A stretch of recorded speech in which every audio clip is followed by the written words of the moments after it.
దేవుని వాక్యం చదువుకుందాము. కీర్తనల గ్రంథము 89వ కీర్తన 9వ వచనం.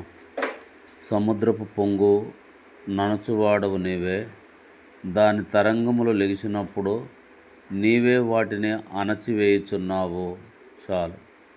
కాబట్టి సముద్రపు పొంగుని దాని తరంగములని అణుచుటకు ఏ మానవుడికి శక్తి లేదు, ఏ మనిషికి శక్తి లేదు. కాబట్టి నేను ఒకసారి పేపర్లో చదువుతూ వచ్చాను. అది టైటానిక్ షిప్ గురించి. టైటానిక్ షిప్ను తయారు చేసిన తర్వాత దాని మొట్టమొదటి ప్రయాణంలో సముద్రంలో వెళ్తుంది.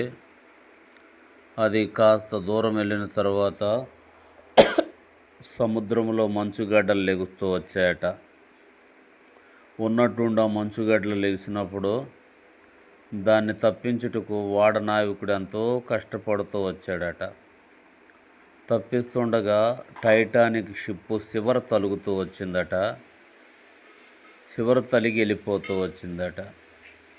అయితే అందులో ఉన్న పనివారు కొంతమంది వచ్చి టైటానిక్ షిప్ నాయకుడితో మాట్లాడుతూ వచ్చారట. అయ్యా, టైటానిక్ షిప్ కిందకు లెగిసినటువంటి మంచుగడ్డలకి తలుగుతూ వచ్చాయ్యా, ఓడ కాస్త బద్దలైంది అన్నారట. ఆ ఓడ నాయకుడు అన్నాడట, మన దగ్గర ఉన్నటువంటి పనివారు ఉన్నారు కదా, వారిని తీసుకెళ్ళి బాగు చేయించు అన్నాడట.